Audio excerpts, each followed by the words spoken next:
Bienvenidos, queridos amigos, a esta nueva edición del Mercurio Ahora Nunca. Y hoy estoy muy contento. Tengo para ti una primicia, algo que no has visto en ningún lado y que, bueno, estamos muy orgullosos de compartirlo contigo. Hoy vamos a tener un programa muy especial, así que quédate con nosotros. Bueno, como les comentaba, les traigo un contenido que por ahora no vas a conseguir en ninguna otra parte. Es el documental eh, en español, ¿no? De Great Taking, como saben, La Gran Toma, del escritor David Rogers Webb. Este hombre, bueno, más que un escritor, es un hombre del dinero, de los mercados, que ha decidido pues contarnos la verdad y ayudarnos a que nos preparemos para lo que él cree, pues es algo que es inevitable. Va a ser solo aquí en el Mercurio por ahora, porque he sido yo pues quien ha hecho el trabajo de traducirlo y de colocarle la voz en español a más de una hora de documental que resume lo que está en ese libro de David Roger Webb, que ya se lo compartí en el pasado, ya he hecho varias entrevistas al respecto, creo que todos deberíamos estar al pendiente pues de esto. Y bueno, además conseguimos autorización pues de uno de sus productores, Matt Spalvik, quien fue quien ayudó pues a hacer este documental, para publicarlo en abierto y compartirlo para todos. Ya lo había hecho para el grupo Los 50 en privado, pero me permitieron poder compartirlo para todos y estoy muy contento de poder hacerlo. Bueno, fíjense, este hombre David Roger Webb, como ustedes saben, fue parte del sistema, generó muchísimo dinero como CEO de fondos de inversión importantísimos, conoce a Wall Street como la palma de su mano y además se adentra pues, en el análisis de la situación financiera con una experiencia de 4 décadas. Él habla aquí de las manipulaciones del sistema bancario, de la transformación de los valores respaldados por activos y de la creación pues, de entidades legales para manejar los riesgos financieros. Él explica en este documental los cambios en la ley que ha modificado la naturaleza pues, de la propiedad de los valores y que le va a permitir a grandes instituciones financieras que puedan tomar posesión de los activos de los clientes en caso de insolvencia. Además, discute en este libro, que lo van a ver ahora en formato de documental en español, él discute la naturaleza de los derivados financieros, de su crecimiento exponencial y de su papel en la crisis financiera global. Y él hace hincapié pues, en el peligro inminente y también el peligro inherente pues, a la estructura actual del sistema financiero global, advirtiendo sobre posibles implosiones y riesgos significativos debido a la sobreexposición y a la fragilidad del sistema financiero mundial. Estamos ante un evento que pudiera estar llegando en cualquier momento, sin precedentes, mucho mayor que la Gran Depresión, que la crisis financiera del 2008, que la del 96, que la del 2002. Y David Roger Webb pues, nos ayuda a entenderlo, nos entrega pues, una visión bien realista del sistema financiero mundial. No es alarmista, es realista y aborda temas complejos, bueno, como la relación entre tipos de interés, entre los bonos, el valor del mercado, las burbujas financieras, los derivados y el control del sistema económico global. Este hombre nos enseña en este documental cómo la manipulación de los tipos de interés pues, afecta el valor de los bonos y cómo la caída de este sistema financiero podría llevar pues, a un colapso en cadena de varios sectores económicos. David Roger Webb plantea desde ya el retiro prácticamente que el sistema está diseñado para que en un colapso las instituciones financieras se apoderen de activos subyacentes que tú crees en este momento que son tuyos y que yo creo que son míos también, permitiéndoles tomar pues, el control de empresas y de propiedades. Además, se menciona que los bancos centrales y las agencias de inteligencia tienen un poder significativo en la economía global, controlando partidos políticos, gobiernos y medios de comunicación. Eso ya lo sabemos, pero es bueno recalcarlo. Yo te pido que te quedes hasta el final. Vamos a hacer una pausa en el medio para hacer un pequeño resumen, pero en todo caso, quédate hasta el final porque te vamos a comentar las recomendaciones que hace David Roger Webb para que esto que nos viene no nos agarre pues desprevenidos. Así que bueno, disfruta este documental. Es la primera parte. Vamos a hacer un parón. Ahí empezamos con la segunda. Es muy largo, pero vale enormemente que la veo. Creo que esto es un documento extraordinario y estoy muy contento de poder haber hecho este trabajo y que ustedes lo tengan, lo compartan aquí entre todos, lo tengan y lo puedan seguir pasando hasta que, bueno, YouTube decida bajarlo. Cuando esto se haga, pues una bulla muy grande, seguramente empezarán a vetarlo. Bueno, amigos, los dejo con la primera parte. Me llamo David Webb. Vivo en Estocolmo, Suecia. Estoy en una pequeña granja. Es importante entender que no estoy dando consejos financieros. El libro que he hecho tiene un propósito mayor que ese. No soy activo en los mercados. No voy en corto en el mercado. Estoy en cosas como las tierras de cultivo. Estuve gestionando renta variable pública y, en última instancia, fondos de alto riesgo durante las secuelas de la crisis financiera asiática y el periodo previo a la burbuja y el estallido de las .com.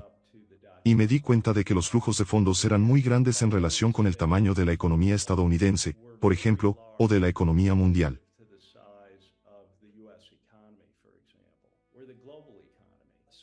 Así que empecé a analizar la magnitud de la creación de dinero por parte de la Reserva Federal, y llegué a la conclusión de que la Reserva Federal estaba influyendo realmente en los mercados financieros, algo que hoy en día no sorprendería a nadie. Pero en aquel momento fue considerado teoría de la conspiración incluso por mis compañeros. Era algo de lo que no podía hablar con la gente. Pero yo mismo empecé a estudiarlo y vi que, en semanas concretas, la magnitud del dinero nuevo creado era del orden del 1% del PIB estadounidense o más. Ahora, lo que eso significaba, dado que la economía de Estados Unidos estaba creciendo tal vez un 3 o 4% en un buen año para tener la creación de dinero en esa escala en una sola semana, significaba que la creación de dinero era muy superior a cualquier crecimiento económico real. Así pues, el mecanismo de transmisión de la creación de dinero a la actividad económica real se estaba rompiendo. Fue entonces cuando empecé a preocuparme y a seguirlo de cerca, y de hecho se convirtió en una forma de navegar por los mercados.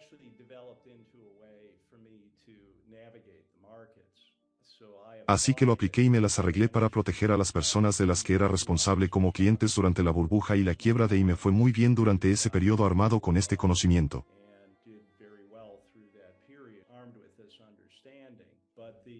Pero lo más importante era que la velocidad del dinero se estaba desplomando.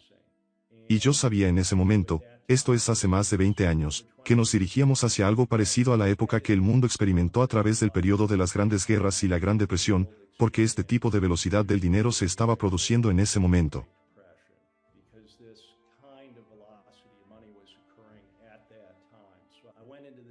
Así que profundicé en el tema y estudié todo lo que estaba ocurriendo en el siglo XX.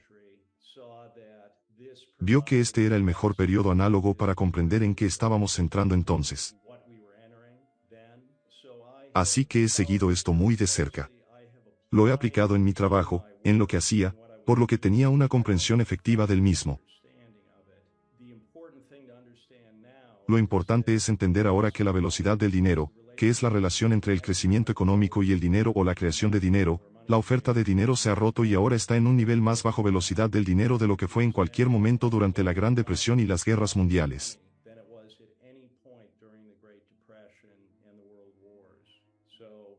Así que creo que esta es en realidad la razón subyacente profunda de las muchas cosas que estamos viendo geopolíticamente.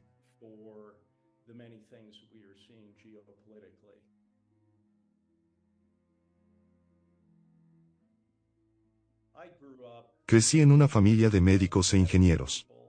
De niño no se dedicaban a las altas finanzas. Pasé básicamente por el comienzo del colapso industrial de Cleveland.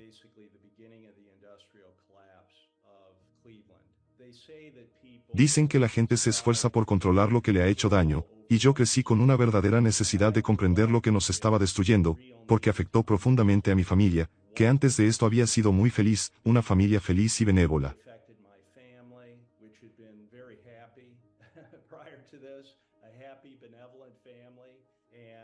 Y literalmente destruyó el lugar donde crecí. Así que decidí estudiar empresariales y finanzas. Esto era algo que mi padre no quería que hiciera. Él creía que yo debía ser ingeniero, y cuando era más joven pensaba que habría sido médico. Pero esto se convirtió en lo que más me urgía comprender. Así que estudié finanzas e informática y me suscribí al Wall Street Journal.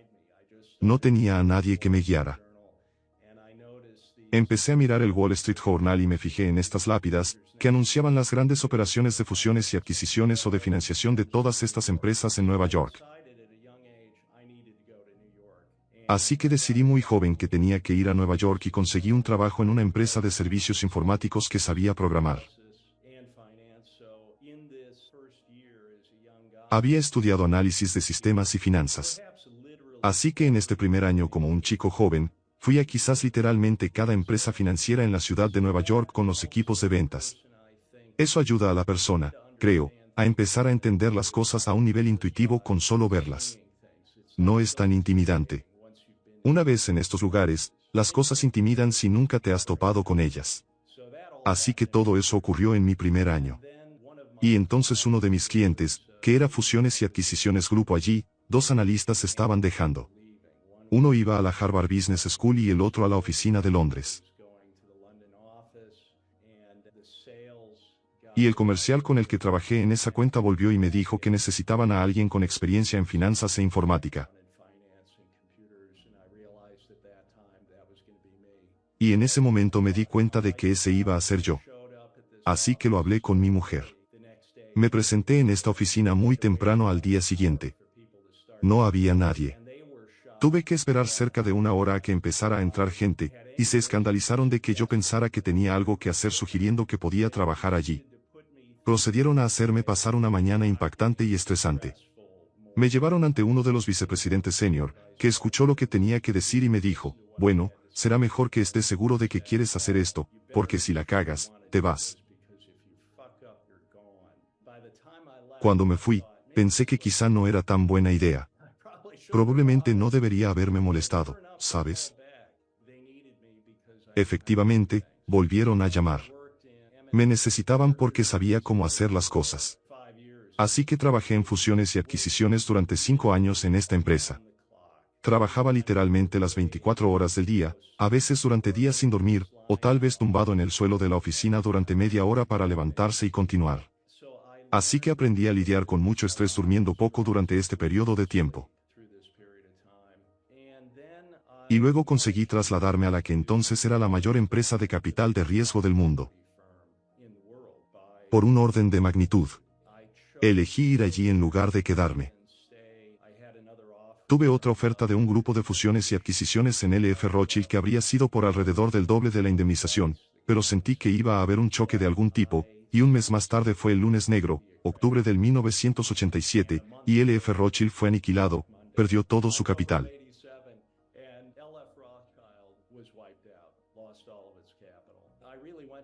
Entré en esta empresa de capital de riesgo porque cuando te dedicas a las fusiones y adquisiciones, básicamente eres un vendedor glorificado.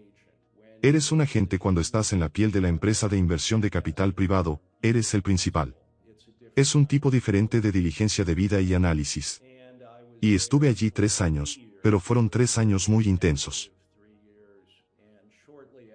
Y poco después de empezar en la empresa, acabé dirigiendo la adquisición de esta compañía telefónica de larga distancia.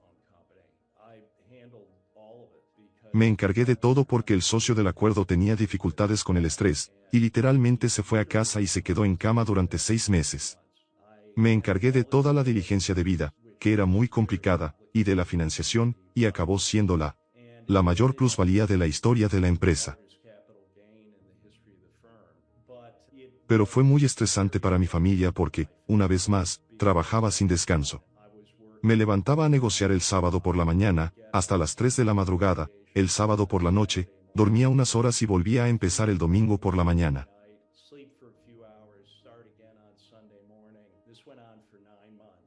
Esto duró 9 meses cuando terminó. Tardé unos meses, pero al final mi mujer me dijo, si hubiera sabido que nuestra vida iba a ser así, no me habría apuntado. Y eso me destrozó. Saqué un atlas de carreteras de Estados Unidos. Lo repasamos página a página y pensamos a dónde podíamos llegar. ¿Dónde podríamos ser felices? No podía quedarme así. Cabía la posibilidad de que fuera a su oficina de Londres, pero sabía que eso sería aún más intenso. Sería más de lo mismo. Una vez que he hecho algo, no necesito seguir haciéndolo. Aprendo lo que tengo que aprender de ello. Creo que soy diferente a otras personas en este mundo financiero, porque en realidad no me importa el dinero. No lo hago por eso. Es algo que debería salir de lo que estás haciendo, y no necesitas mucho. No hay razón para que necesites más y más y más. Siempre me impulsó a entender las cosas, y eso en realidad me dio una ventaja. Entendía cosas que los demás no entendían. Así que al final decidimos volver a Cleveland, donde crecí, y compramos una casa que estaba dentro del sonido de las campanas de la iglesia, donde estaba la casa de mi abuelo. Mi recuerdo de los domingos cuando mi padre nos llevaba a casa del abuelo. Así que fue realmente volver a casa para intentar poner cordura. Pero la intensidad volvió cuando empecé a gestionar en los mercados públicos, y me di cuenta de que los mercados públicos eran incluso menos eficientes que los privados,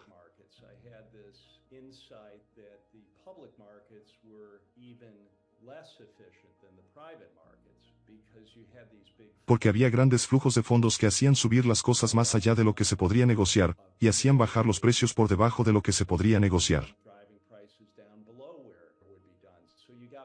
Así tienes mejores oportunidades tanto para comprar como para vender cosas. Acabé dirigiendo esta estrategia de fondos de cobertura que yo creé. Así que diseñé la mesa de operaciones, formé a la gente, desarrollé esta estrategia de operaciones en equipo a través de la burbuja de las .com y la quiebra. Normalmente ocupábamos entre 3 y 400 puestos. Al mismo tiempo, yo había desarrollado una estrategia para estar corto del mercado utilizando cientos de posiciones para que todas estas acciones locas de las .com, ninguna posición de esas pudiera matarnos. Pero con todas estas posiciones, teníamos una especie de visibilidad del mercado y de los flujos de fondos y de lo que estaba ocurriendo. Nos iba excepcionalmente bien. La gente no entendía cómo nos iba tan bien. Teníamos consultores de todo el mundo que volaban a Cleveland y venían a la oficina. Lo macro que estaba mirando era esta tasa de crecimiento del dinero. Siempre está creciendo, ya sea acelerándose o desacelerándose. Y sabía que teníamos 1 o 2 días de margen una vez que viera las cifras para posicionarnos antes de que el mercado se volcara o se acelerara al alza.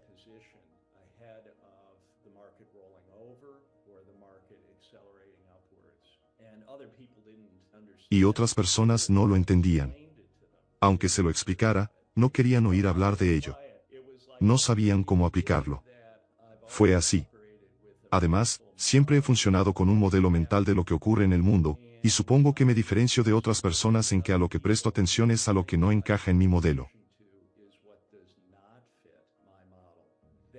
Eso es lo que puede matarte.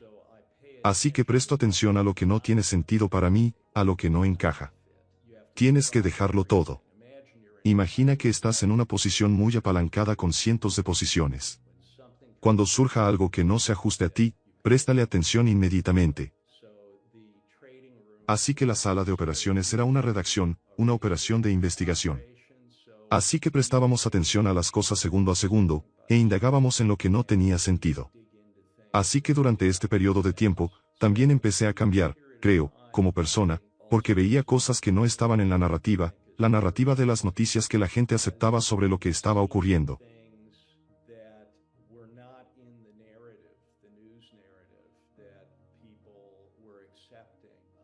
Así que lo sabía. Se modificaban las series de datos económicos. Esto es después del 11 de septiembre, así como todas las desconexiones en torno al propio 11 de septiembre. Así que fue el comienzo de mi conversión en una especie de activista. Aunque yo no lo sabía. Escribía cartas trimestrales a mis clientes, así que reunía cosas en mi mesa. Se iban acumulando, y al final llegué a tener algo así como una gruesa guía telefónica de las cosas que sabía y había documentado que no se ajustaban a la narrativa aceptada que se mostraba a la gente a través de los medios de comunicación. Y luego lo reduje a una guía telefónica más fina y empecé a ir literalmente puerta por puerta a mis vecinos. Y lo que hacía era ver cómo podía llegar a la gente. ¿Cómo podría explicar esto? Y es condenadamente difícil. Básicamente, no funciona. Decidí que quizá mis vecinos estaban demasiado bien para poder enterarse de esto. Así que salí a una zona pobre y un tipo estaba sentado en el porche de su casa, y se interesó por lo que yo hacía porque aún llevaba un traje de negocios. Se lo expliqué y se limitó a decir, buena suerte, tío, con esa voz de alguien que realmente ya lo sabía y tenía una especie de resignación de que no había mucho que se pudiera hacer al respecto.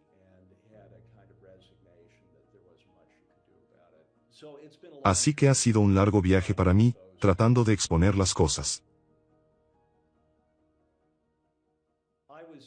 Esperaba que se produjeran insolvencias a gran escala tras la burbuja inmobiliaria. Era consciente de lo que ocurrió durante la burbuja inmobiliaria y de cómo se gestó en 2003. Me reuní con George Soros. Le mostré un gráfico del crecimiento de los valores respaldados por activos, y le dije que esto sería la base de la próxima burbuja y colapso. Y me dijo, estás loco. Así que o no lo sabía o no quiso reconocerlo en aquel momento. En 2003. Lo que estaba ocurriendo era un tremendo crecimiento del complejo de derivados. Empecé a preocuparme por los derivados a principios del año 2000, tras la burbuja de las .com. En aquel momento, el complejo de derivados era aproximadamente el doble del PIB mundial. En 2007, era 10 veces el PIB mundial. Ese crecimiento en tal vez 5 o 6 años. Así que la financiarización estaba superando a cualquier cosa real en la Tierra ya en ese momento. Y este crecimiento de los valores respaldados por activos, lo que estaba sucediendo era que el proceso de hacer cualquier suscripción de crédito a las amarras se había deslizado, y esto se hizo por diseño. Antes, los bancos se encargaban de suscribir los créditos, es decir, querían recuperar el dinero que habían prestado, por lo que analizaban si el prestatario podía devolverlo. Pero durante este periodo de tiempo, el sector bancario pasó a la titulización de préstamos. Así que se convirtió en un negocio de originar préstamos sin preocuparse de si podrían ser devueltos. Los préstamos estaban todos empaquetados, ya fueran préstamos AAA o préstamos de alto riesgo o préstamos para barcos o préstamos para coches, cualquier cosa. Estos grupos se estratificaron. Si lo piensas, tienes un 20% superior, el 20% siguiente, y así hasta el fondo. Y la idea era que cualquier impago afectaría primero al tramo peor calificado. Así que para que los impagos de ese fondo lleguen a la parte superior del fondo, el 20%, habría que agotar el 80% de todo el capital del fondo. Así que la parte superior se clasificó AAA. Solo estructuralmente, podrían hacerlo. El problema era que nadie quería comprar los tramos de menor calificación, así que utilizaron un aspecto del mercado de derivados, la obligación de impago de crédito CDO, para comprar la protección contra el impago de los tramos de menor calificación. Entonces podrían vender toda la reserva como AAA. Así que esto se hizo a través de, como lo llamó Greenspan, los milagros de las finanzas modernas. Y dijo que, presumiblemente, el riesgo lo asumirán quienes mejor puedan asumirlo en ese momento. Así que como todo podía venderse como AAA y los rendimientos eran mejores que los de los bonos del Tesoro y la Fed estaba creando tanta liquidez, estos fondos se vendieron 10 veces más sobre una base sintética moteada, también en el mercado de derivados.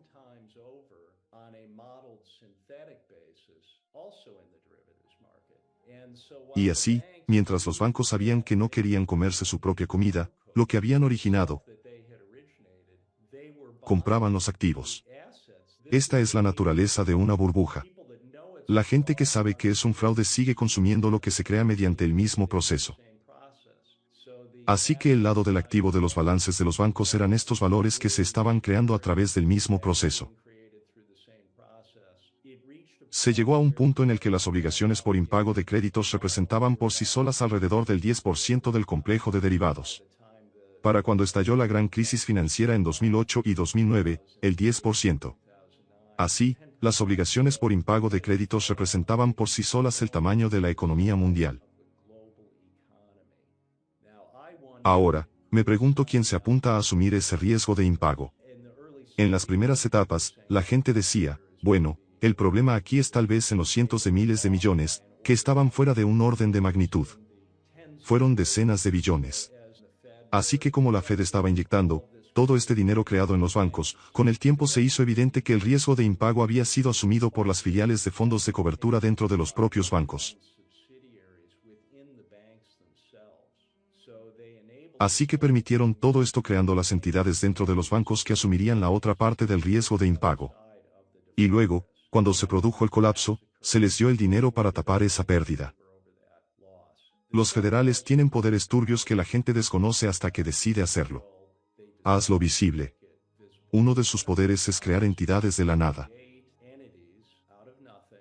Basta con crear una sociedad de responsabilidad limitada y entonces los federales pueden prestar dinero, crear dinero y ponerlo en esa entidad.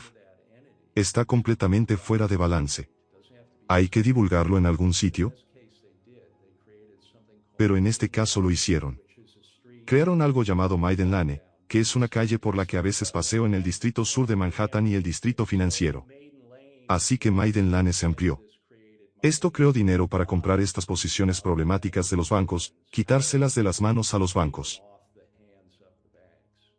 Y había tanto de este material problemático que luego crearon también un carril de doncellas, y un carril de doncellas 3. Y quién sabe qué más se creó de lo que no se nos habló. Así que en 2008, me di cuenta de la primera quiebra de un corredor de bolsa. Así que esperaba que hubiera mucha insolvencia. Así que estaba prestando atención. Y lo que me chocó fue que las cuentas de los clientes de este broker dealer estaban grabadas en la masa de la quiebra del broker.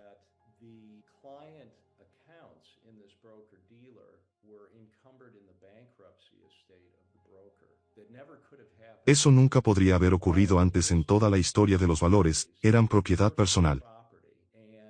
Y si el broker fracasara, dirías, lo siento, estás fuera del negocio. Aquí es donde usted puede transferir mis activos. Eso no ocurrió en este caso. Así que empecé a investigar qué podría haber cambiado. Y esto era tan grave como un ataque al corazón, dado que estábamos entrando en este colapso en ese momento. Fue entonces cuando descubrí que se había hecho mediante cambios en el Código Comercial Uniforme de Estados Unidos. Esto se había hecho en los 50 estados. Así que era algo que podía hacerse muy discretamente durante un largo periodo de tiempo y no tenía que hacerse a nivel federal, no llamaba la atención. Lo que hicieron fue crear una nueva construcción jurídica de un derecho de seguridad. Ahora, antes de esto, como he dicho, los valores durante 400 años eran propiedad personal. Este concepto de un derecho de seguridad rompió eso. Ese es su propósito. Así que lo que tienen las personas y las instituciones y los fondos de pensiones, incluso los inversores sofisticados, todo lo que tienen es un derecho. Es una reclamación. Es un crédito contractual muy débil en caso de insolvencia. Así que es una apariencia de propiedad. A veces se denomina propiedad efectiva, que suena bien, pero lo que significa es que recibes dividendos, recibes un poder, eres el propietario del título. Usted puede, por supuesto, usted puede comprar y vender, pero se puede ver en los documentos que he encontrado que el propietario legal es en realidad la entidad que controla la garantía con un interés garantizado.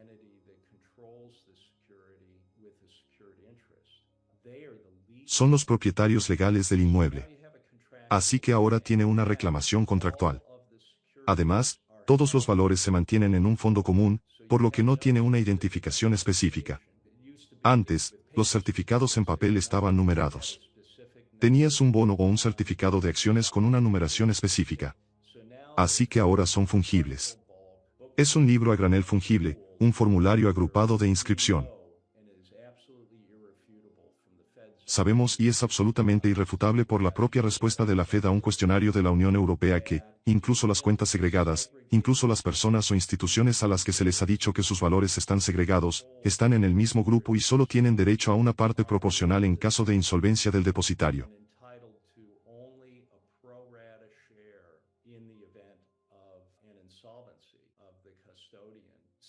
Así que, de nuevo, la segregación es solo una apariencia. A la gente se le dice que es un subterfugio absoluto. Y lo chocante es que ni siquiera los inversores institucionales más sofisticados lo entienden, o no quieren saberlo. Además, incluso si el depositario comete fraude o estafa descarada, eso no obvia la capacidad de los acreedores garantizados de tomar los valores de estos fondos antes que las personas que pensaban que eran sus propietarios.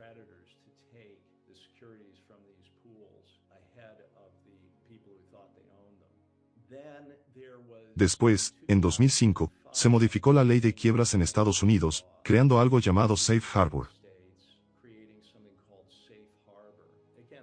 Una vez más, eso suena bien, pero lo que significa Safe Harbor es puerto seguro para los acreedores garantizados para tomar los activos del cliente y hacer lo que deseen con ellos. Así es absolutamente seguro que, incluso en caso de fraude, se quedarán con los activos del cliente. Así que antes de este cambio en la ley de quiebras, había algo llamado transferencia fraudulenta, transmisión fraudulenta. Y el administrador de la quiebra tenía el deber de recuperar cualquier activo que hubiera sido transferido fraudulentamente.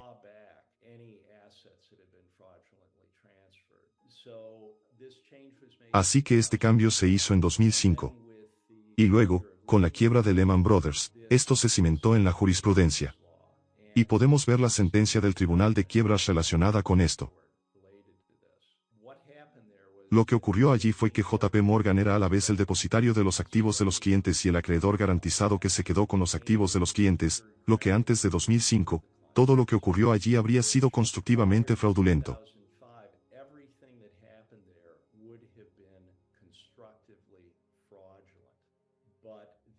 Pero el juez de quiebras, este es el Distrito Sur de Nueva York, que es Manhattan, falló a favor de JP Morgan, que JP Morgan absolutamente tenía derecho a tomar los activos de los clientes. La única cuestión era si JP Morgan tenía derecho, básicamente, a quedarse con los activos de los clientes. Este es un punto importante porque no todos los acreedores garantizados tienen este poder para quedarse con los bienes del cliente. Solo los bancos más grandes tienen derecho a quedarse con los activos de los clientes. Así que no quieren que nadie más se meta ahí para llevarse nada, solo ellos se los llevarán. Y en esta sentencia, el juez hizo la pregunta, ¿es JP Morgan, un miembro de la clase protegida? Utilizó explícitamente esas palabras y dijo, obviamente, como uno de los mayores bancos del mundo, las mayores instituciones financieras, JP Morgan es obviamente un miembro de la clase protegida.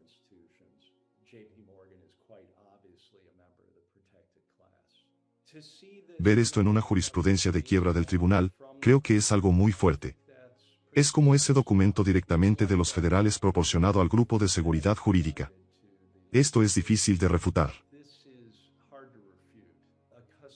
Un custodio tiene los registros de quien posee qué.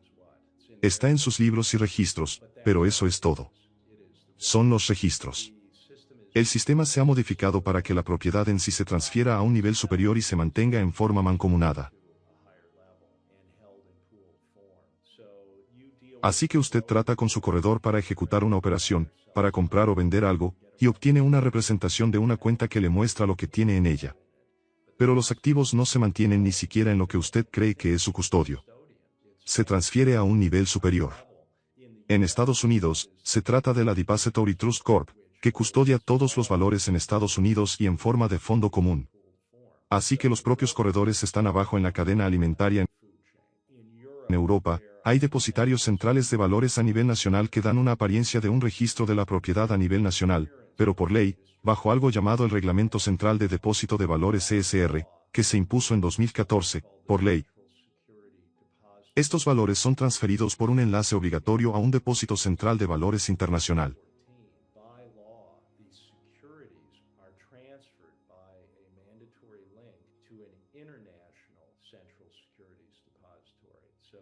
Así que quieren que haya movilidad transfronteriza de las garantías. En Suecia, por ejemplo, existe un registro local, pero luego los valores suben a Euroclear Bélgica.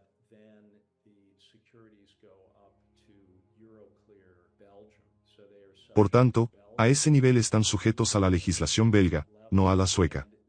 Y luego las garantías se transportan para apuntalar el complejo de derivados que se aloja en las contrapartes centrales de compensación.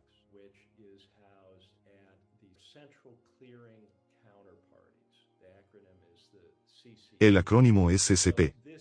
Así que este es el propósito de llevar la garantía hasta este nivel de contraparte central de compensación.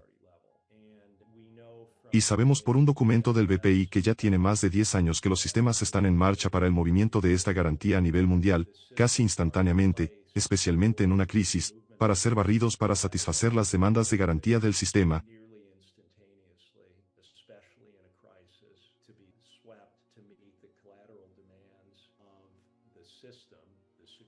Los acreedores garantizados. También asociado a esto, tenemos que entender que los derivados solían ser bilaterales. Cuando se firmaba un contrato, se sabía quién era la contraparte y se tenía en cuenta su calidad crediticia.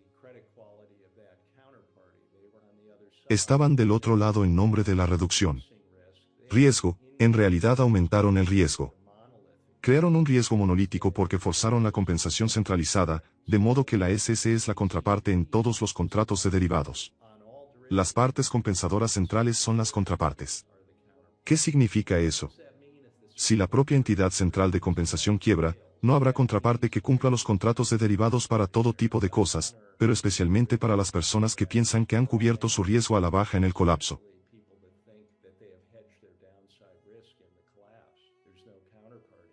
No hay contrapartida. Y las partes centrales de compensación han sido deliberadamente infracapitalizadas. Así, en Europa y Estados Unidos, los propios participantes debaten sobre la posibilidad de que las partes centrales de compensación quiebren. En los últimos años se ha hablado de ello. Y si nos fijamos en el propio DTCC, que alberga todos los valores en el complejo de valores de Estados Unidos y es la parte central de compensación para la mayoría de los derivados, tienen discusión de cómo van a empezar de nuevo cuando la parte central de compensación se derrumba, y explícitamente que no van a poner más capital detrás de él. Pero han prefinanciado la puesta en marcha de una nueva entidad central de compensación cuando falle una de las existentes. Así que es esencialmente planeado y toda la base de capital de los fideicomisos de depósito. Así que, esencialmente, todo el complejo de valores de Estados Unidos está alojado allí.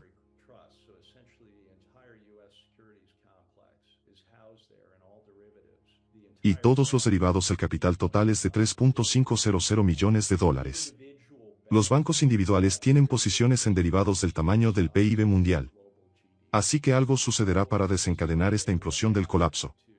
Yo diría que el pastel ya está cocido en este momento.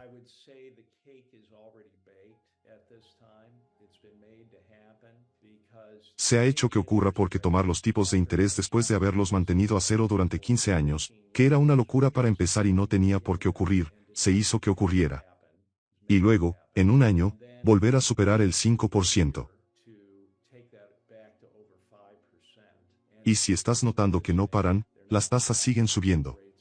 Voy a repasar lo que eso significa para el sistema financiero mundial. Cuando los tipos de interés estaban al 5%. Si un bono paga $5. Para simplificar, digamos que se trata de una perpetuidad, lo que significa que no hay que tener en cuenta una fecha de vencimiento. Así que si paga $5, vale $100. Pagaría $100 por eso porque los tipos de interés son del 5%. Ahora bien, si el Banco Central hace bajar los tipos de interés al 1% y el bono sigue pagando $5, ahora 5 son el 1% de $500. Así que el valor del bono se multiplica por 5 al bajar así los tipos de interés. Y fue aún más lejos porque lo llevaron a cero. Así que esta es la fuente de la burbuja financiera que hemos experimentado, la burbuja de todo, como algunos lo llaman, y todo el sistema financiero es básicamente una perpetuidad.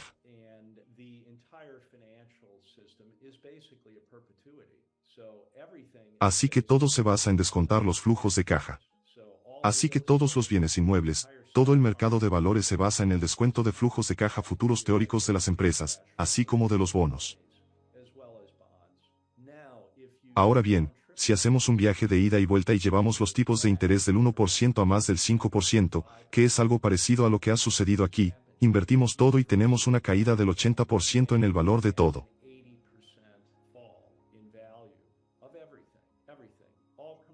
Todo, todos los bienes raíces comerciales, el mercado de valores, todo. Ahora imagina lo que te pasa si posees estas cosas con apalancamiento. Si pediste prestado para poseer estas cosas, ese es el problema. Así que toda la subida, toda la burbuja fue artificial. Y el declive será algo así como una diezmación, en la que los índices descenderán quizá al 10% del máximo, porque muchas cosas simplemente dejarán de funcionar. Y esto es lo que ocurrió con todo el cuando se desplomó esa burbuja. Esto es lo que ocurrió en 1930. Esto es lo que le ocurrió al Nikkei con Japón. Todas las burbujas acaban así. Y cuando das un paso atrás y los miras, es como un pico de montaña muy afilado. Va en como un soplo de aguja y se obtiene un primer descanso y luego una segunda carrera por la parte superior que falla. Y ahí es donde estamos ahora. Si retrocedemos y observamos algo como el índice Nasdaq, el segundo máximo está fallando.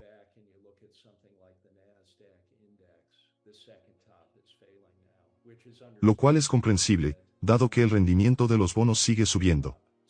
Así que cuando esto empiece a implosionar, las insolvencias aumentarán debido al nivel de deuda, y habrá una petición automática de más garantías que se transferirán al complejo de derivados en las contrapartes centrales de compensación.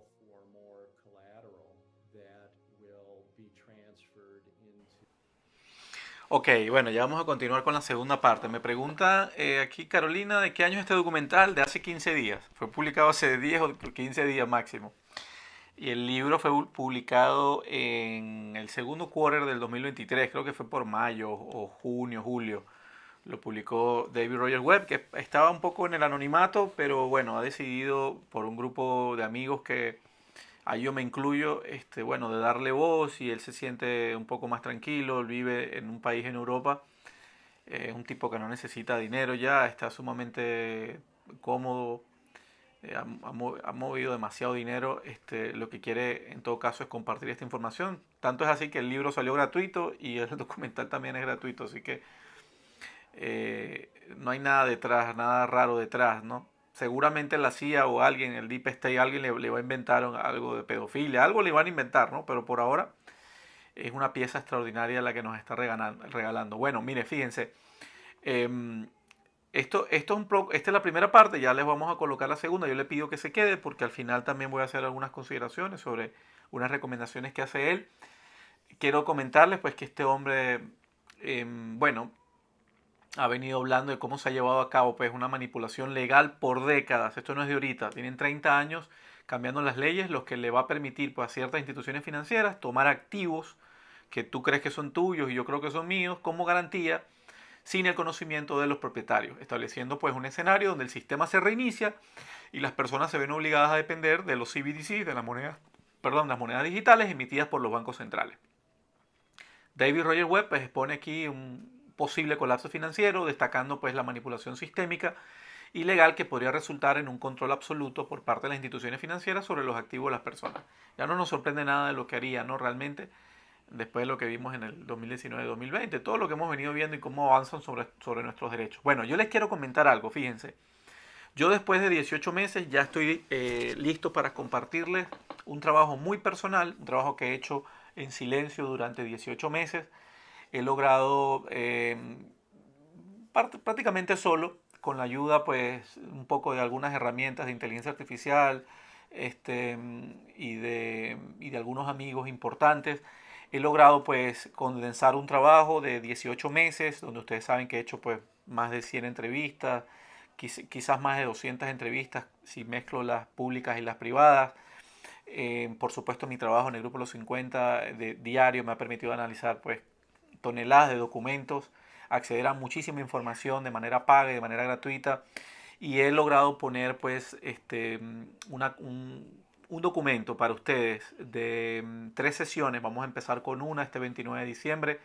Es un webinar o un seminario que yo le he llamado Entender el plan, actuar en consecuencia y son bueno, son 16 expertos que están consultados durante 18 meses y yo he logrado pues conseguir poner las variables más importantes en fila, conseguir los puntos de conexión y los puntos de desacuerdo y sacar pues una especie de hoja de ruta de estos expertos. Ahí tenemos gente muy valiosa de todo tipo. Ahí está Edward Dow, Luke Gromen, Zoltán Posada, Daniel Stulin. Vamos, hay de todo, ¿no? Porque también está el tema pues de la salud, el tema de las finanzas, el tema del preparacionismo. No es solamente dinero, de eso también vamos a hablar, pero sobre todo es entender qué quiere hacer esta gente y actuar en consecuencia, tener un plan, y es un plan íntegro, no basado en la mentalidad o en la mente de una sola persona, sino de un grupo pues importante de 16 expertos. Ya les voy a leer algunos de los expertos que están allí. Ustedes se pueden venir ya pues aquí al mercurion.com, ahí van a tener todas las referencias, van a ver ahí ese flyer y van a poder ver las referencias de lo que estamos preparando.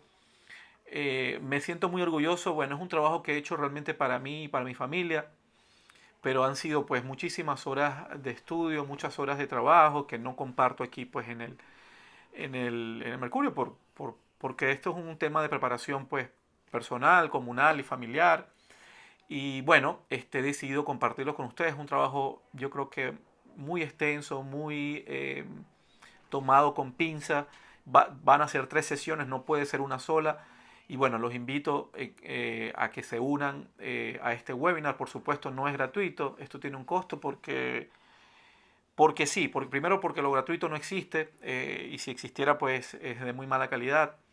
Yo les garantizo que se van a ir muy contentos con esto y sobre todo con un panorama bien claro de una síntesis importante de recomendaciones de 16 expertos. Ahí vamos a hablar de, por supuesto, sabemos que hay una agenda, todos podemos sentir esa agenda, estamos claros de que existe y de que es altamente destructiva, pero y que va a terminar un desastre seguramente, pero ¿cómo nos preparamos?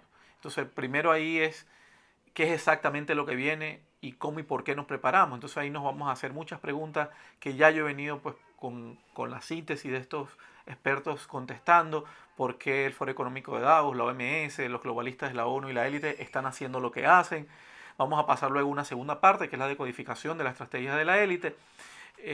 Creo que va a ser interesante. Vamos a hablar, por supuesto, de comprender las tácticas de la élite para el subterfugio y el control. Y ahí vamos a hablar del Great Taking, vamos a hablar de la guerra de quinta generación, divide y conquistas, tácticas de propaganda, la tiranía médica. Y por último, pues vamos a llegar al escenario, esto ya va a ser en enero, un escenario pues de estrategias para protegerte a ti y a tu familia, de mano, repito, de estos expertos. En ese grupo de expertos está, como les decía, les comparto de nuevo el flyer, está Luke Roman, Ed Dowd, que fue parte pues de grandes grupos de inversión, Zoltan Pozar, Daniel Stulin, el doctor Anas Al-Yahi, que es experto en el tema de energía, Peter Sanonch, Rick Wiles, Jim Ricas, Ian Melvin, Shahid Bowsen, Jan Nieuwenhuis, Richard Werner, el doctor Richard Werner, está Lynn Alden, que está mucho con el tema de las criptos, pero es muy constructiva, el doctor Peter McCullough, en todo el tema de salud, Brent Weinstein, con el tema de biología, y David Icke, ¿no? En el tema pues, filosófico de lo que viene. Entonces, yo los invito, está ahí en la descripción del video. Repito, es un trabajo muy meticuloso del cual estoy muy orgulloso. Va a ser presentado una primera parte el 29 de diciembre, totalmente en vivo, y ahí vamos a avanzar ya en enero, posiblemente a una o a 2 sesiones. Yo creo que voy a intentar que sea una sola para dar entonces ya el entendimiento de lo que es, de por qué se presenta esto, cuáles son las estrategias, cuáles son las motivaciones y a dónde van finalmente y qué tenemos que hacer. No visto desde un solo ojo, sino desde 16.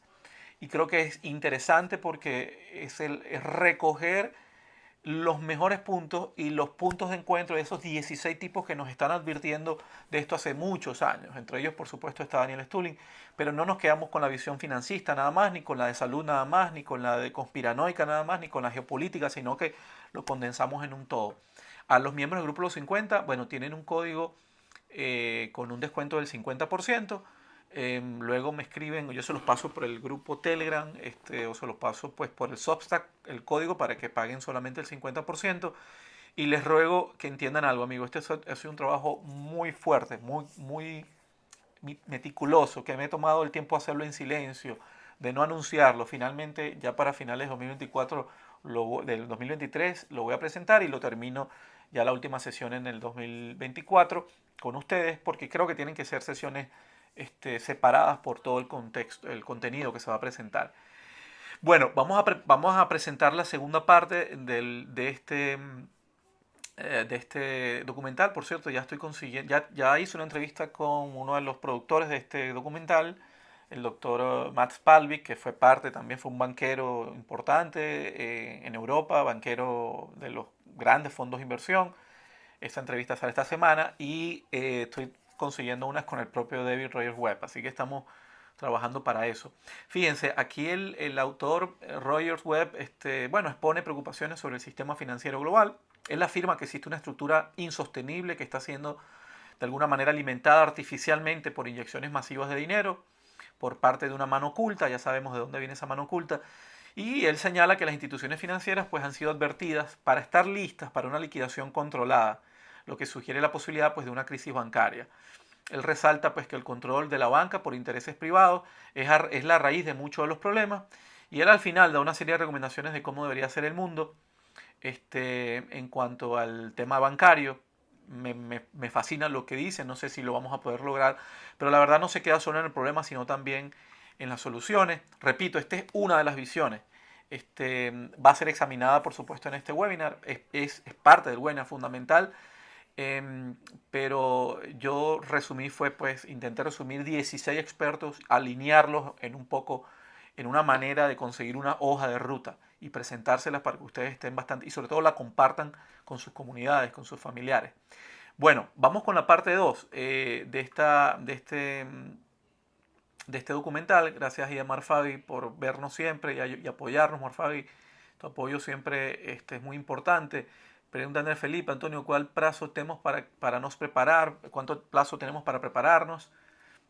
Hermano, es difícil decirlo, pero esto de la gran toma estuvieron preparándolo 30 años y es casi imposible que algo que preparen durante 30 años no lo vayan a cumplir.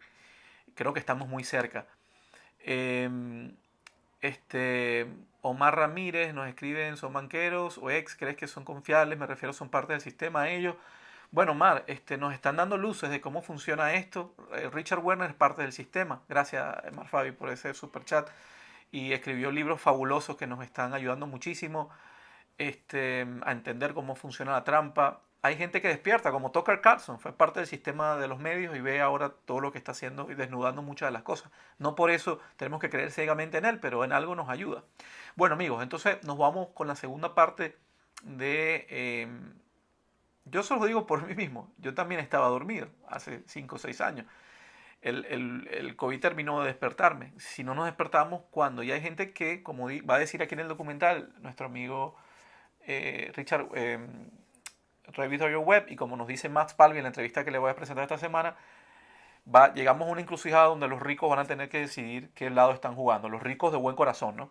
Bueno, amigos, vamos entonces a la segunda parte de este documental.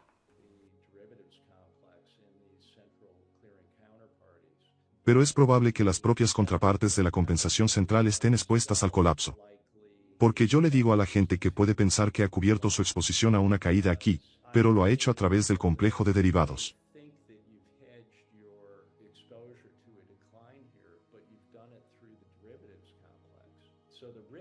Así que el riesgo está en el complejo de derivados, no desaparece, no se desvanece. Está todo ahí. Y este dolor se acumulará en las contrapartes centrales de compensación. Y entonces fracasarán. Y básicamente nos están diciendo que fracasarán. Y cuando eso ocurra, las personas que pensaban que habían cubierto su exposición, incluidas las instituciones más sofisticadas de los fondos de pensiones, no tendrán protección, y los acreedores garantizados tomarán todas las acciones y bonos subyacentes, lo que les dará el control de todas las empresas públicas.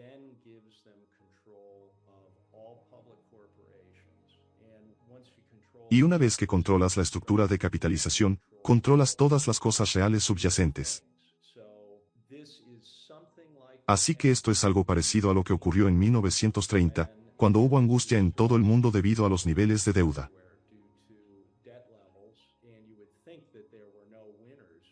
Y se podría pensar que no hubo ganadores, pero sí los hubo porque los bancos controlados por la Reserva Federal, por ejemplo, en Estados Unidos, estaban destinados a sobrevivir. 9.000 bancos de Estados Unidos se vieron abocados a la quiebra. Las personas que tenían dinero en esos bancos perdieron todo su efectivo, pero sus deudas no fueron canceladas. Sus deudas se consolidaron entonces en el sistema de la Reserva Federal y se impusieron para que la gente que estaba endeudada tuviera problemas. Incluso la gente rica lo perdió todo. La diferencia esta vez es que no solo persiguen los bienes gravados por deudas.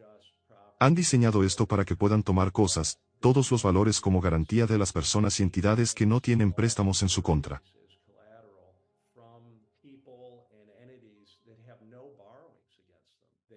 Las poseen clara y rotundamente. Ahora, permítanme darles un ejemplo como analogía para explicar el horror de esto. Ha comprado un coche y lo ha pagado al contado. Crees que estás siendo muy conservador, no tienes ninguna deuda contra el coche. Pero sin que usted lo sepa, el concesionario sigue controlando su coche como garantía. Esto no te lo dicen. El concesionario utiliza tu coche y todos los demás coches que vende como garantía para su préstamo y su negocio. Ahora el concesionario quiebra, y solo determinados acreedores garantizados están facultados para quedarse inmediatamente con tu coche y con todos los coches que haya vendido el concesionario sin revisión judicial alguna. Inmediatamente.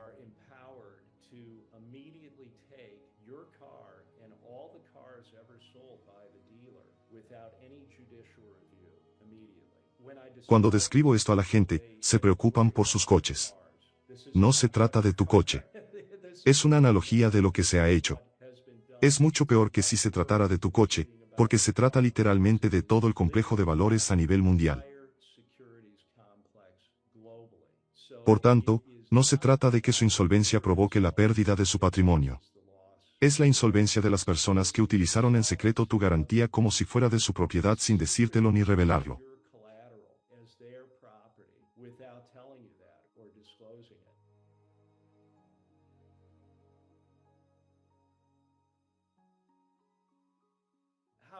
¿Cómo puede ocurrir esto legalmente?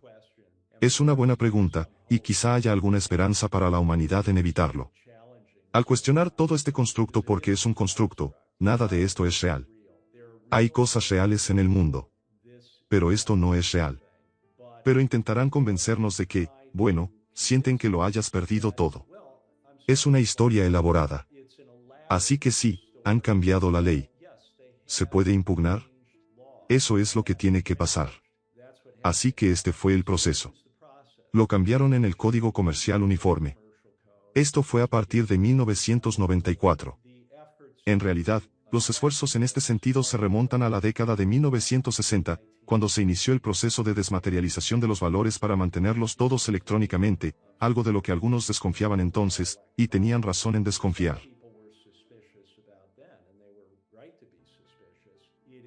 Está claro que ese proceso inicial fue dirigido literalmente por la CIA. Y esto no es teoría de la conspiración. El hombre que fue acusado de formar la Depository Trust Corp en sus propias memorias y en entrevistas, revela que fue agente de carrera de la CIA desde que era joven. Así que había un gran propósito estratégico detrás de esto.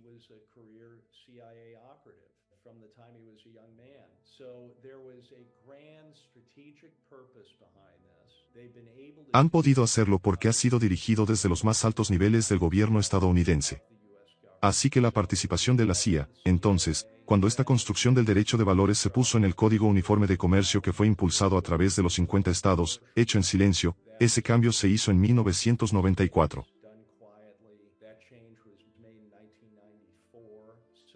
Así que tardaron unos 10 años en hacerlo y en todos los estados. Luego cambiaron la ley de quiebras en 2005, y entonces estuvo lista para ponerse en marcha con la prueba del caso Lehman Brothers en 2008. Así que hay un plan ejecutado durante décadas para hacer esto. Entonces iniciaron un proceso de armonización, que debía imponer este modelo en la legislación de todo el mundo. Y lo hicieron a través de la Unión Europea. El primer debate documental en la Unión Europea data de 2002. Así que ahí empezó el proceso. Luego, tras la quiebra de las .com y la Unión Europea, crearon algo que llamaron el Grupo de Seguridad Jurídica. Y de nuevo, eso parece algo bueno. Pero lo que quieren decir es la seguridad jurídica de que los acreedores garantizados se quedarán con los activos del cliente. Y trabajaron en esto durante años averiguando cómo subvertir la ley local. Si lo piensas, los derechos de propiedad son algo sagrado. Es algo que debería preocupar a todos. Y por extraño que parezca, incluso las personas que participan en su realización deberían preocuparse por ello en gran medida.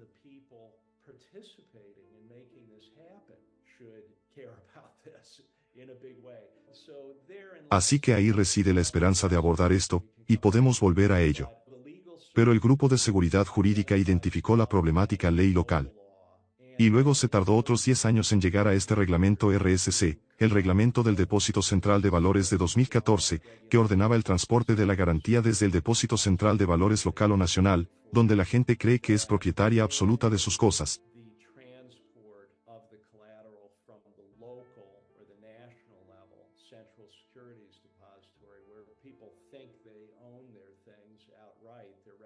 Su registro de propiedad está ahí y los valores se transfieren a este nivel de depósito central de valores internacional y luego a las contrapartes centrales de compensación. Así se ha hecho en derecho. Se ha hecho legalmente. Debe ser atacado legalmente. Debe desmantelarse legalmente. El poder detrás de todo esto es el control privado de los bancos centrales. Y cuando miras alrededor del mundo, todos están controladas por el sector privado. No se le permite saber realmente quién controla la Reserva Federal y cómo se controla. Sabemos que está controlada de algún modo por un conjunto de bancos.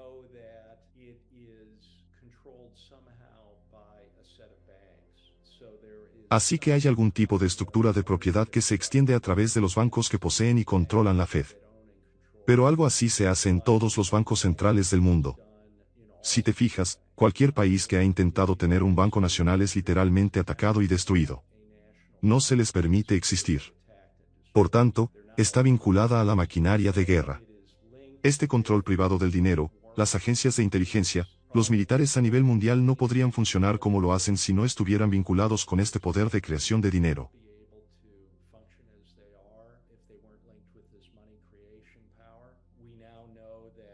Ahora sabemos que, cuando éramos niños, quizá pensábamos que el dinero que te presta el banco son los ahorros de otra persona que te están dando. Es un juego de suma cero. Creo que ahora sabemos, con la magnitud del dinero creado durante el periodo COVID, que no es así. La escala supera cualquier actividad del mundo real y se crea de la nada. Así que este es el poder que lo controla todo. Controlan todos los partidos políticos, todos los gobiernos, todas las grandes empresas, los medios de comunicación. Y así fue hasta entrado el siglo XX.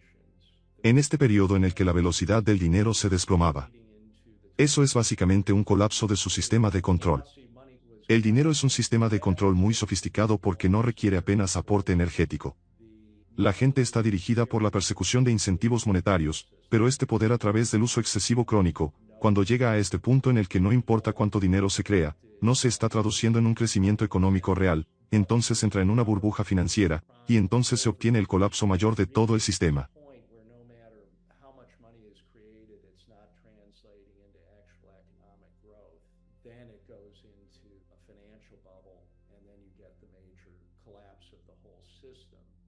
Entonces deben tener un plan para mantener el control a través de ese colapso, que requerirá el control físico sobre las personas a través del reinicio, porque el sistema de control del dinero se ha roto. Por eso tienes un periodo de terrible inestabilidad. Así que a medida que nos adentrábamos en el siglo XX, la velocidad del dinero se desplomaba.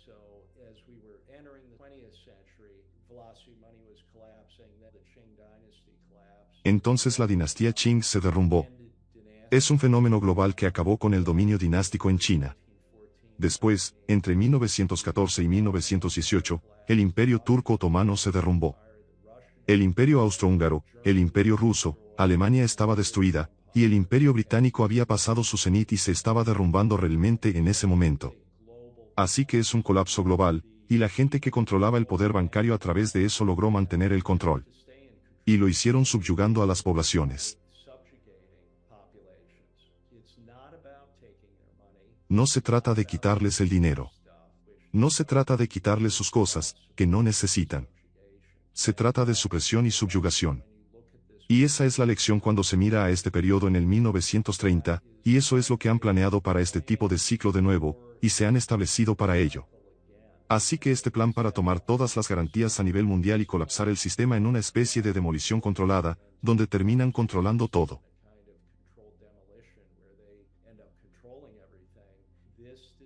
Este diseño se puso en marcha hace más de 50 años. Puede que el horizonte de planificación fuera más largo, pero podemos ver pasos concretos. A partir de los años 60, con la desmaterialización. Así que cuando esto se está desarrollando, esta ola de insolvencias, y se crea una urgencia para tomar la garantía, la gente estará aterrorizada, tendrán pánico. Y sabemos que el miedo apaga el pensamiento crítico, así que la gente entrará en modo pánico. Siempre me ha interesado lo que ocurrió en los años 30, porque hablaba de estas cosas con mi padre, que vivió aquella época, y por lo que vi que ocurría en Cleveland cuando era niño.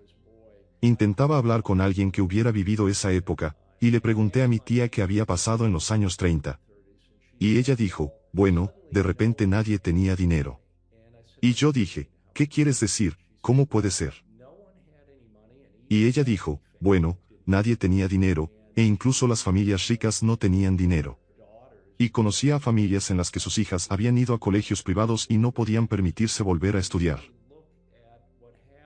Cuando realmente miras lo que pasó allí, si cierras todos los bancos, ¿qué es lo que hizo Roosevelt? De repente, literalmente cerró todos los bancos. Y entonces solo se permitió la reapertura de ciertos bancos, que eran los controlados por la Fed. Entonces, de repente, nadie tenía dinero. No es difícil de imaginar cuando todo se apaga de repente.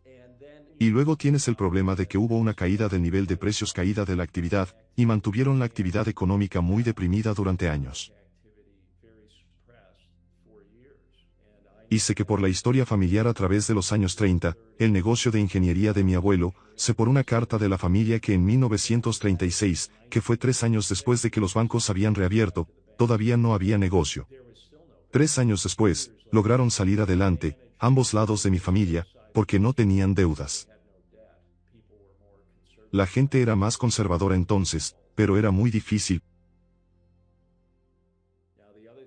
Ahora, la otra cosa que sucedió fue que la Reserva Federal fue creada con una especie de lógica inevitable de que tendrían que tomar el oro del público, que era, por supuesto, el activo monetario que respaldaba todo entonces.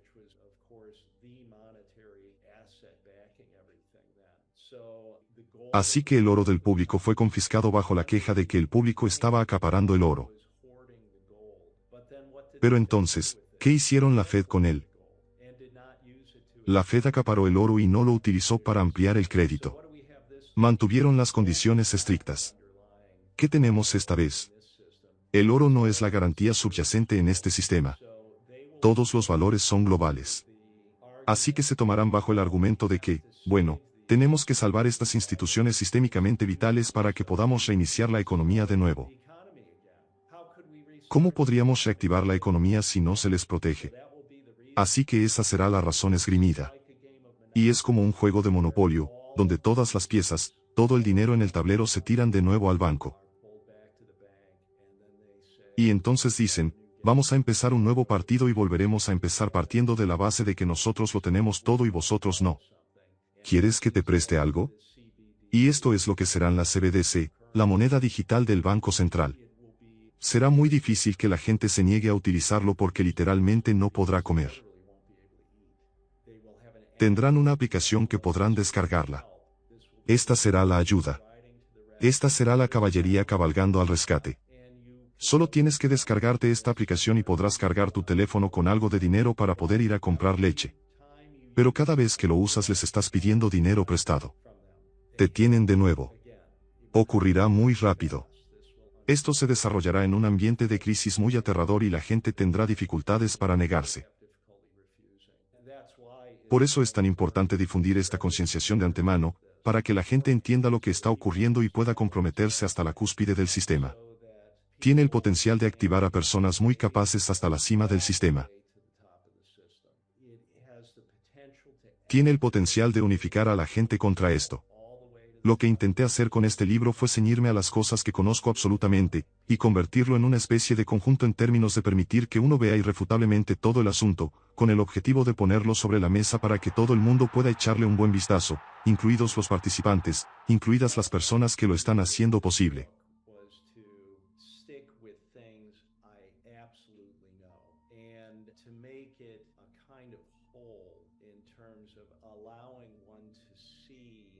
Irrefutably the whole thing with the aim of pulling it out on the table so that everyone can have a good look at it, including the participants, including the people that are making it happen.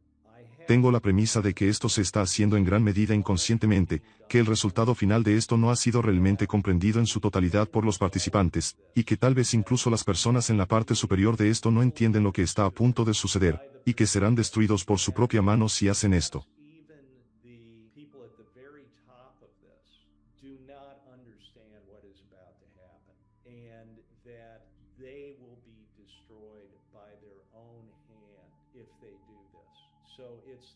Así que es el resultado de una especie de lógica inevitable que tienen que controlar todo lo que ahora se ha llevado al grado máximo, donde se puede ver mientras que está en el diseño inteligente, es literalmente una locura hacer esto porque nadie quiere esto y lo otro.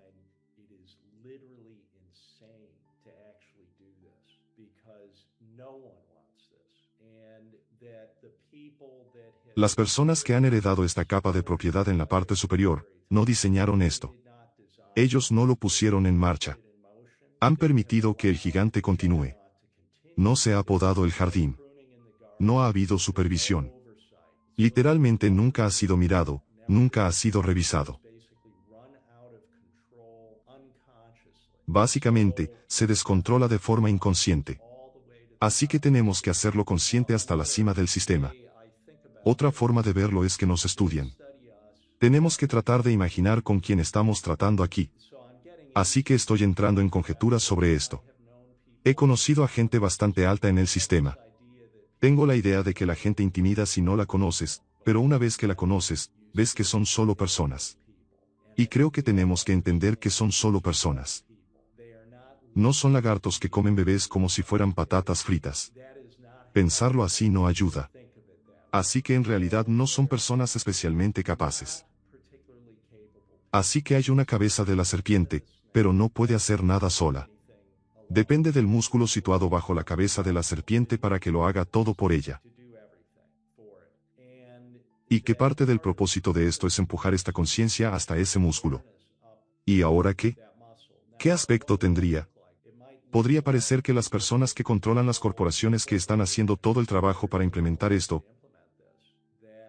que se darían cuenta cuando vean esto que no sabían nada acerca de esto, lo que significa que en realidad no tienen un lugar en la mesa.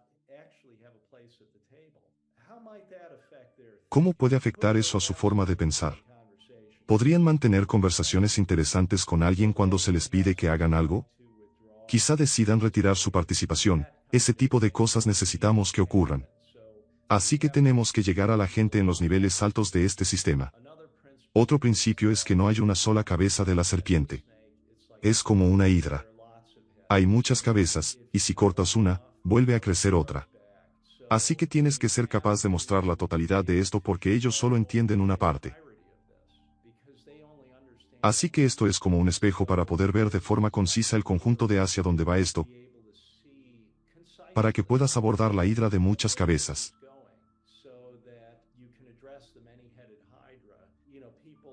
La gente considera que la CIA y todas las organizaciones de inteligencia son muy parecidas. Como ya he dicho, no se ha podado el jardín. Aquí no ha habido ningún descuido. Así que todos están corriendo dentro de sus misiones, esencialmente fuera de control. Esas personas también tienen que ser conscientes de hacia dónde va esto. Ahora, hay gente que son criminales reales que son asesinos en esto, pero no son las personas que dirigen las cosas. En realidad, si se corta el dinero a estas entidades, se acaba. Creo que estamos muy cerca de que se desencadene este colapso. ¿Cuáles son las indicaciones al respecto? Bueno, lo más profundo es lo que se ha hecho con los tipos de interés y dónde están ahora y la magnitud de las insolvencias que hay.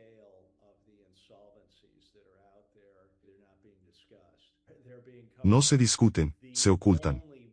La única forma de que el sistema financiero no haya colapsado es que haya una gran mano oculta inyectando montones de dinero creado directamente en los mercados financieros, sosteniéndolos ahora mismo, así como permitiendo a las instituciones creer que tienen riesgo a la baja comprando protección en el mercado de derivados o la combinación de esas cosas.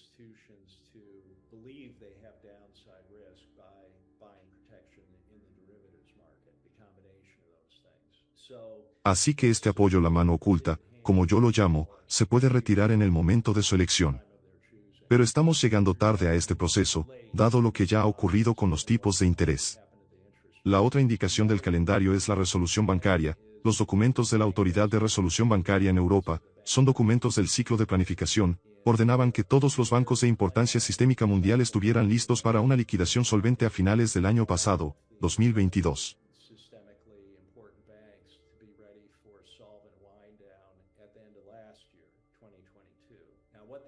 Ahora bien, lo que entienden por liquidación solvente no es la liquidación de todo el banco sobre una base solvente. Serán partes del banco las que seguirán siendo solventes. Pero han ordenado literalmente que tienen que estar preparados. Que los bancos más grandes se deshagan de todas sus posiciones en derivados de forma controlada y repentina. Así que se han preparado para ello. Está operativo desde finales del año pasado. Ahora, en el documento del ciclo de planificación de este año, dicen que están en vías de haber completado todo su trabajo a finales de este año, 2023. Así que estas son indicaciones para darles otra idea de la gravedad de esto. Llevan 6 de los 7 últimos años realizando estas maniobras trilaterales con Gran Bretaña, la UE y Estados Unidos. Creo que se les puede haber pasado un año durante COVID, pero en estos ejercicios por parte de Estados Unidos, los participantes son el secretario del Tesoro de Estados Unidos, el presidente de la Reserva Federal, el presidente de la FIC, los jefes de todas estas entidades en este ejercicio, que nunca he visto antes con nada.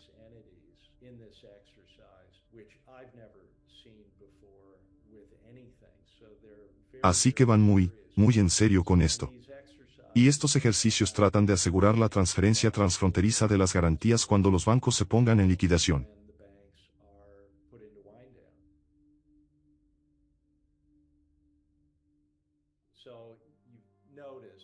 Habrán notado en las noticias que ha habido algunas quiebras de bancos en el último año, y eso se debe a este aumento, a este retroceso de los tipos de interés. Y la idea de que se trata de un problema específico de los bancos no es cierta.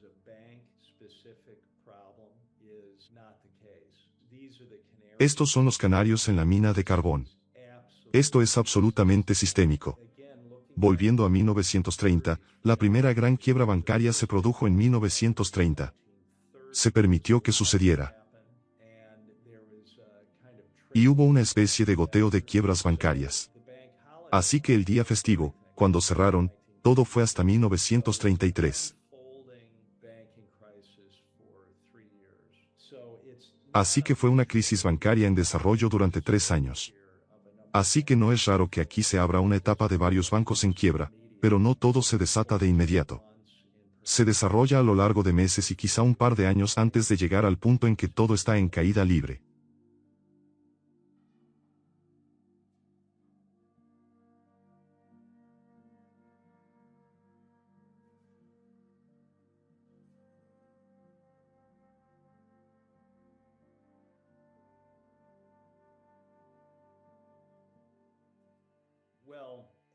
Bueno, ¿cómo podrían ir mejor las cosas aquí?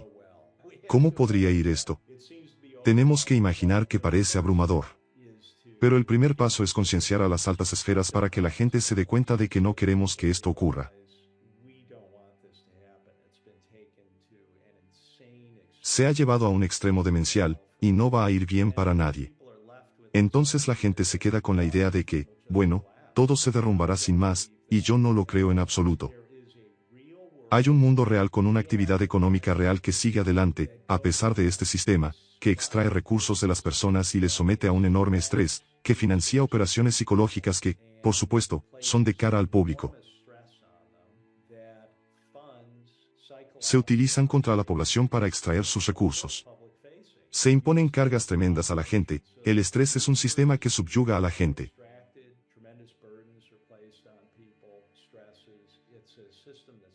Y si eso simplemente se detiene, todo mejora inmediatamente. Ahora, ¿cómo podrían ser diferentes las cosas? La banca central debería ser de utilidad pública.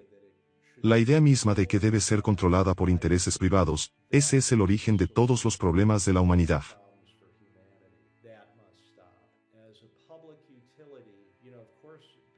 La banca es algo muy útil. Tenemos que darnos cuenta de que no tenemos que volver a los palos y las piedras. No queremos que todo arda hasta los cimientos. Tenemos que recuperar el control de nuestra sociedad, que en gran parte ha sido creada por buenas personas, todas las innovaciones y usurpado. Así que no les debemos nada. Tenemos cosas buenas que han sido creadas. Simplemente no debemos permitir que sigan controlando estas cosas.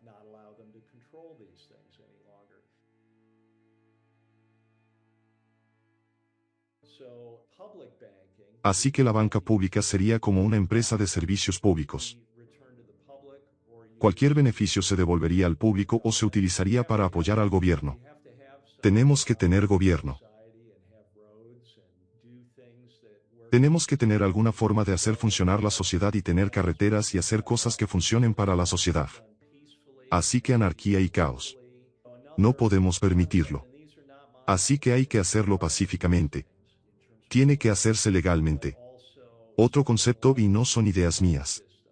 Tomo prestadas estas cosas en términos de banca pública, pero también algo como el sistema fiscal, que es realmente una forma de acosar y, de nuevo, someter a la gente. Sabemos que con la escala de creación de dinero, las cosas no se están financiando con nuestros impuestos, pero si tuviéramos un sistema estable, se necesitaría algún tipo de participación de los recursos económicos para hacer funcionar el gobierno. Una forma muy sencilla de hacerlo es aplicar una simple comisión a cada transferencia electrónica de dinero. No sería necesario para el papel moneda, solo para cada transferencia electrónica de dinero. Hoy sabemos que las grandes empresas no pagan impuestos. No apoyan nada. Así que el dinero fluye. Podría ser una fracción de un porcentaje. Y especialmente si se pone fin a todas las guerras, si se reducen las bases militares, si se detienen todas las acciones encubiertas que son criminales, la escala del gobierno puede ser reducida a lo que es realmente beneficioso para la humanidad.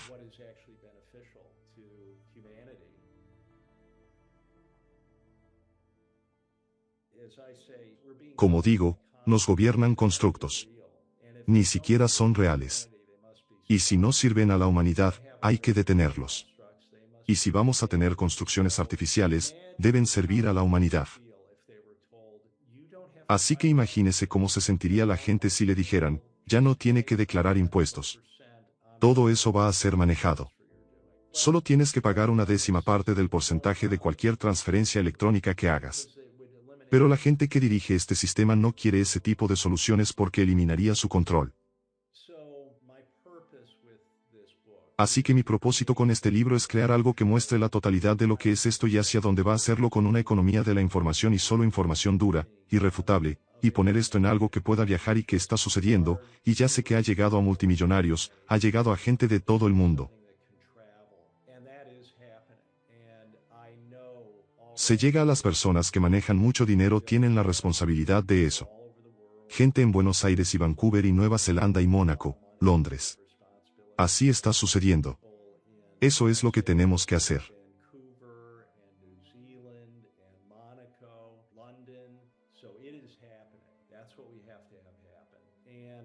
Y necesitamos personas en la cima del sistema que no estén a 6 grados de separación de la cabeza de la serpiente, sino más bien a 1 o 2 grados de la cabeza de la serpiente. Tomar conciencia de ello y empezar a decir algo al respecto y empezar a hacer algo al respecto, porque se dan cuenta de que no van a estar protegidos.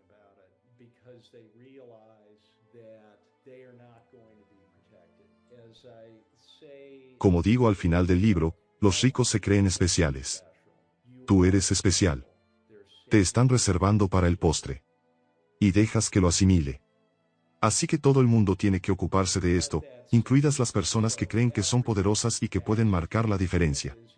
Y debe hacerse legalmente. Hay que oponerse a ella por medios legales.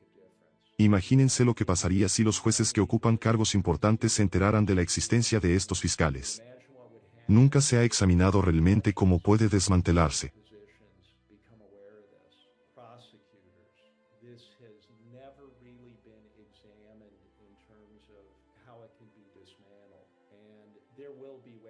Y habrá formas de hacerlo porque es solo una construcción. Así que en términos de consejo a la gente y de nuevo, no puedo dar consejos financieros. No conozco su situación personal.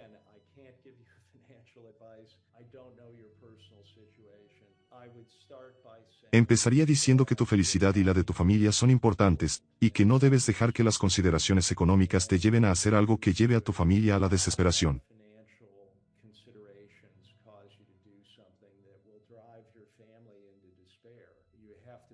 Tienes que ser capaz de superar estos años, pero si hay cosas que puedes hacer que te alivien el estrés, deberías plantearte hacerlas.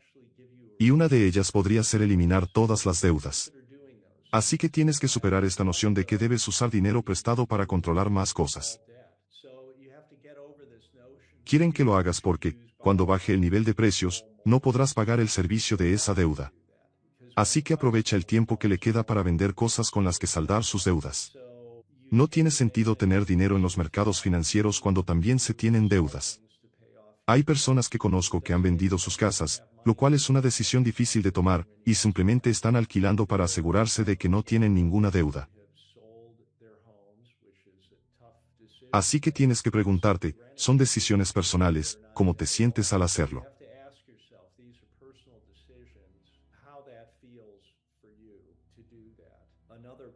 Otro principio es ser realista, por así decirlo, invertir en cosas reales. Evita las construcciones y los intermediarios. ¿Quieres poseer cosas directamente, tener buenos títulos sobre ellas, cosas que puedas poseer así, como terrenos, edificios y tierras? Y quieres pensar si esto entra en un periodo difícil de años y esto puede ser una cosa positiva.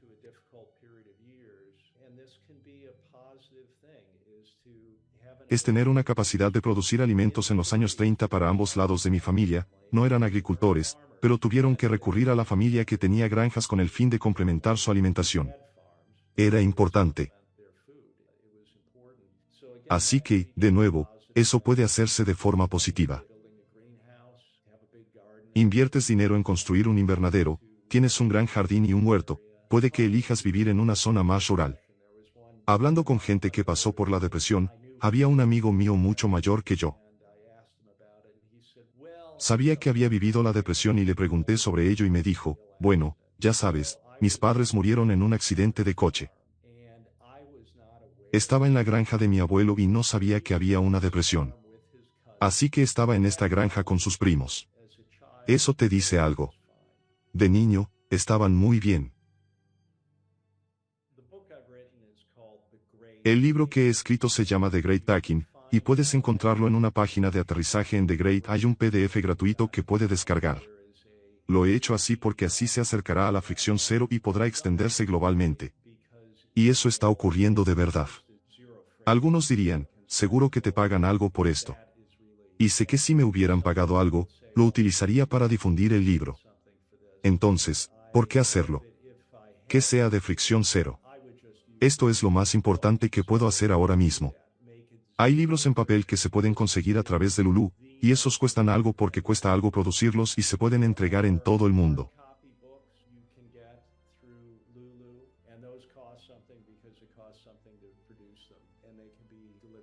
Hay algún pequeño beneficio en ello, pero lo dirijo a otra persona que es científica y ha hecho un trabajo muy importante.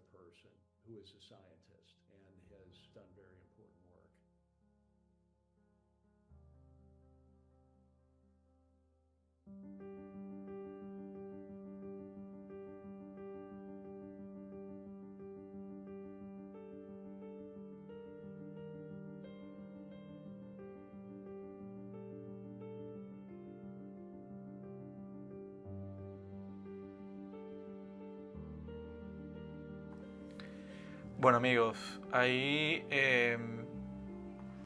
vimos entonces el documental de The Great Taking, La Gran Toma, de David Rogers Webb, hecho bueno por varios amigos, cineastas que lo ayudaron y por supuesto productores ejecutivos, entre ellos está ahí Matt Spalvik. Yo quiero agradecer por supuesto a mi amigo Parallel Mike, quien fue quien de alguna manera me introdujo en esto ya hace algún tiempo en el libro pues, de David Rogers Webb, hace algunos 6 meses, 5 o 6 meses. Pudimos bajarlo, compartirlo con ustedes. El libro también lo pasamos al español. Ahora tenemos el documental en español. Y bueno, yo les ruego que lo compartan mientras YouTube nos deje, ¿no? Igual esto también va a estar en nuestro canal en Rumble. Vayan a Rumble, vayan a nuestro canal en Telegram. Lo voy a subir ahí también. Suscríbanse en Telegram. Y bueno, les voy a recomendar nuevamente este webinar hecho, bueno, por primera vez un webinar de pago hecho 100% por mí. Después de 18 meses de intenso estudio, pues he logrado conseguir, pues creo que un documento bien valioso, entender el plan, actuar en consecuencia, la ruta de los expertos, más de 16 expertos, bueno, confluyen en un documento conclusivo, pues que deja muchos elementos para entender realmente a dónde nos llevan las élites, qué es lo que quieren realmente. Eliminamos mucho el ruido, porque recuerden que son muchas las cosas. Me llamo David Webb. Me devolví aquí a que son muchas las cosas que se plantean, ¿no? Y son muchas las perspectivas, pero creo que intenté conseguir la más ecuánime, la más centrada en lo real, no en lo conspiranoico, no en lo extremista, no en el tema de izquierda o derecha, no en el tema de lo religioso, no, no, no, en lo más pisando tierra posible.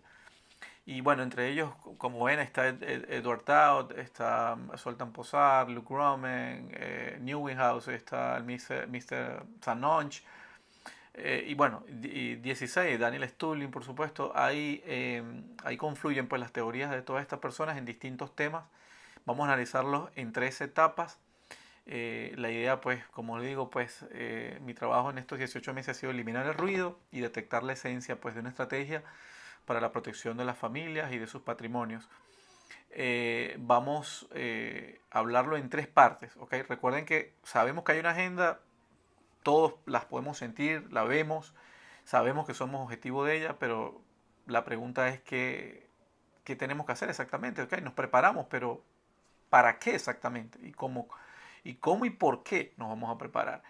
Sabemos que para eso hay que contestar la pregunta de por qué el foro de Davos, la OMS, los globalistas de la ONU y la élite están haciendo lo que hacen.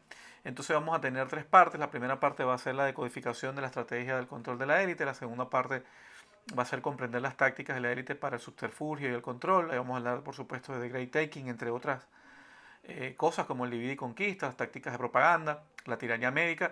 Y por último, la tercera parte, que ya va a ser en enero, va a ser escenarios y estrategias para protegerte a ti y a tu familia. Consejos y estrategias bien prácticos, bien resumidos y bien puestos pues, en lo básico para tener pues, una ubicación del plan B, un plan de emergencia, todo el tema que necesitamos pues, entender según los verdaderos expertos, la gente que nos ha venido advirtiendo. En ese grupo de expertos, como saben, está, pues, como les dije, aparte de los que le acabo de mencionar, está Rick Wise, está el doctor Anas Anjali, que es experto en energía, Peter Sanonch, Jim Rickards, está James Melvin, Shahid Bolsen, Richard Werner, Lynn Alden, está Peter McCullough, Brent Weinstein y David Icke. ¿Okay? Estoy muy contento, muy orgulloso. Es un contenido que, bueno, finalmente lo hice para mí, para el consumo pues, mío, de mi familia, de mi comunidad. Pero yo creo que es un valioso documento y lo mejor, por supuesto, es compartirlo entre la mayor cantidad de gente posible. Tiene un costo, por supuesto, porque tuvo sacrificio, tuvo esfuerzo y como saben las cosas gratis no funcionan. De hecho, las cosas gratis salen después muy caras. Van a ser 3 capítulos, Lorena, sí. El primer capítulo, la primera reunión va a ser en vivo. Todas van a ser en vivo y vas a tener la copia de, por supuesto, esto y todo el material de apoyo.